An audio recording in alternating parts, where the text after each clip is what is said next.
And tonight, what I want to talk to you about is doing the right thing and taking ownership. Now, I have a story, right? You must know that I have a story. Okay. So here's what happens. We purchased this RV and we bought it. Let's see, we ordered it and it took almost a complete year to get it. Okay.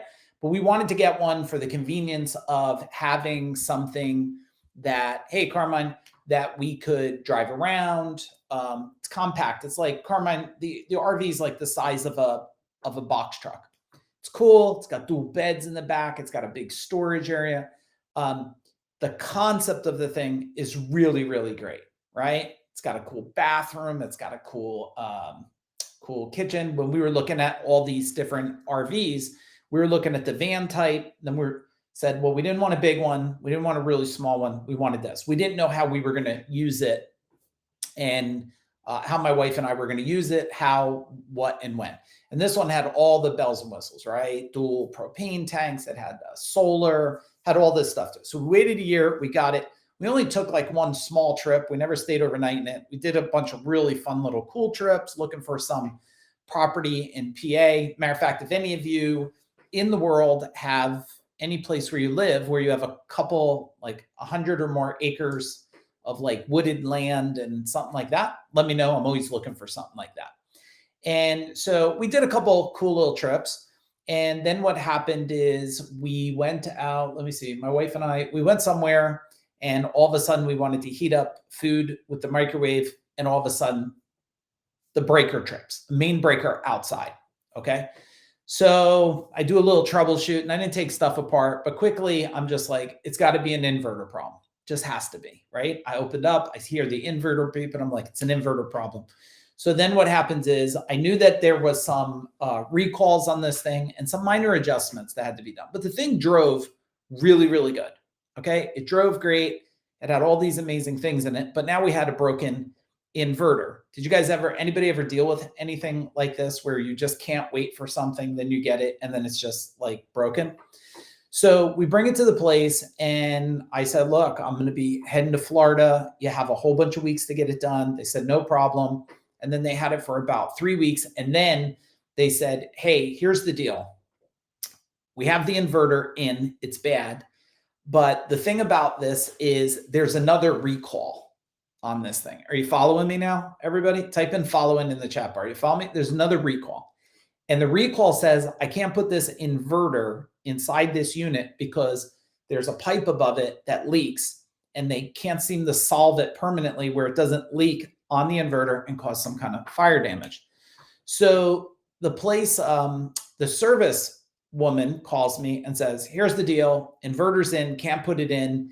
And by the time they get this recall kit, it's going to be 6 to 8 weeks. So I'm like, wait a minute here. I'm like, it's been a month. Okay. It's been 4 weeks. And you're saying you want to keep it for like 8 weeks. So it's like almost 3 months time. You're going to have this RV. Now here's where I think a lot of the world has a problem. So she goes like this to me, the woman, she goes, sir, it's 6 to 8 weeks. When it comes in, you could always call Winnebago. I'm like, I'm not calling fucking Winnebago. I didn't buy it from Winnebago, right? You know how many air conditioning systems I have put in over when I owned Gold Medal? Do you know how many just generators and everything that I've installed? And to say that I never had a problem with one would be a lie. I've had problems. I've had callbacks on pieces of Lennox equipment. All of a sudden there's 5, 6 callbacks, customers freaking out. I'm like, rip it out. Call the Lennox people. Lennox people are like, well, we'll send out one of our experts. I'm like, here's what you could do. I'm going to rip the unit out. I'll tell you how cool this is too. I rip the unit out. I'll just stick it on your front lawn. You'll troubleshoot it. I'm going to put a new unit in. Okay. Because what I know is the number one thing, ownership. You have to take ownership for it, right? So now I get off, I say, all right, well, what am I going to do? I'm not going to argue with this person. So I call the sales guy. I get on the phone with him. I say, hey, sales guy, here's what we're dealing with.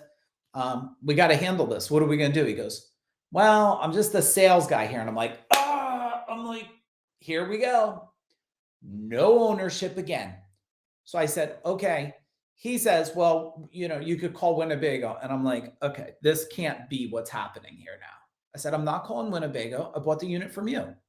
I need somebody in your building to just take ownership of the situation.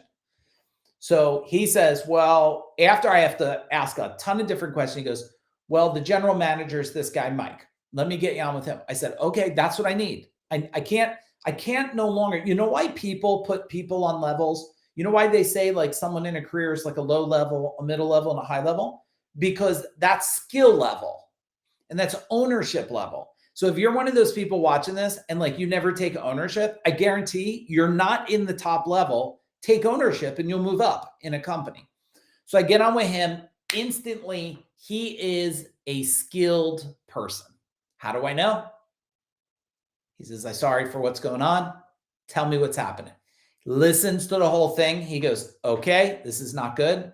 I said, no, it's not good. Here's a couple things. I see only 3 options here. Option number 1, you got to fix it. That's one option. Like, fix it, get it back to me because I got a trip I'm going to go on. Option number 2, give me something else to use so I could go on this trip.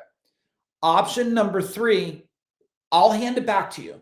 I'll give it back to you. Take it back. Give me my money. We'll forget this ever happened. I'll go figure something else out. Okay. And I said, the last thing is maybe there's an option I'm not thinking about that you have, and I'm open to listen to everything. So he says, okay, let me process this, see what we could do. I'll call you Monday. He took ownership. Now, here's how I know a person is skilled in ownership. He says, I'm going to call you Monday, take care of it. Now, he couldn't get back to me Monday because he was sick. I understand people getting sick now, but he had his person call and said, look, we're working on it. The guy's at home sick. He said he'd call you back. I'm calling him back for him. Okay, that's good. That's good.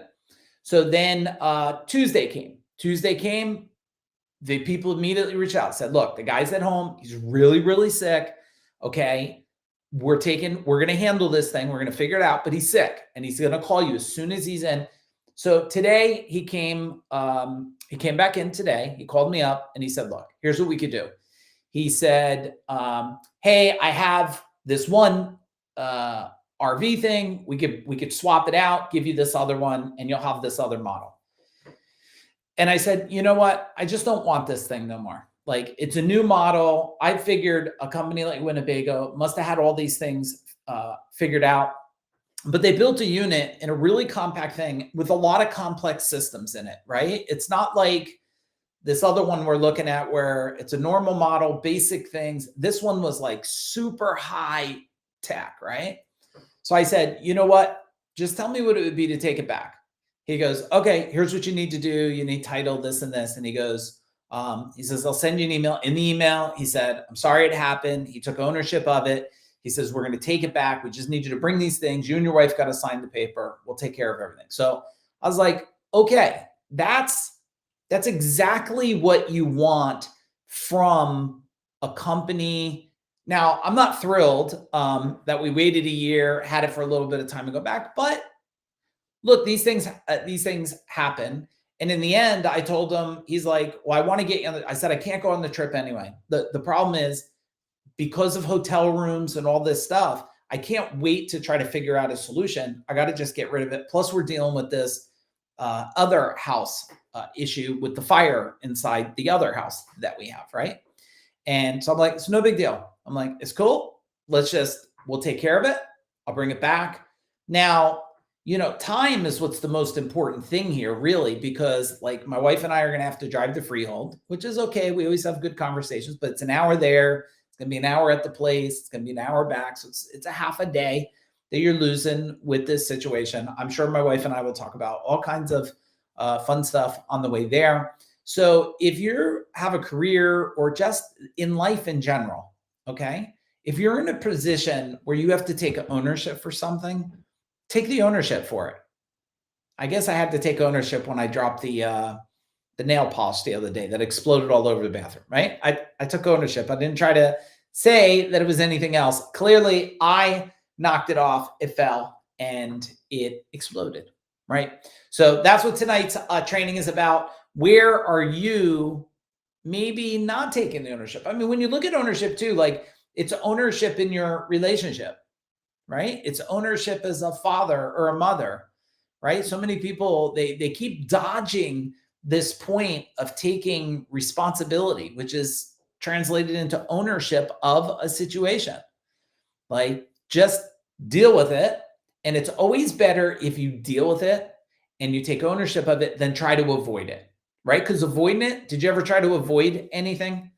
Okay, especially in a relationship, you avoid something, that thing's not going to go away.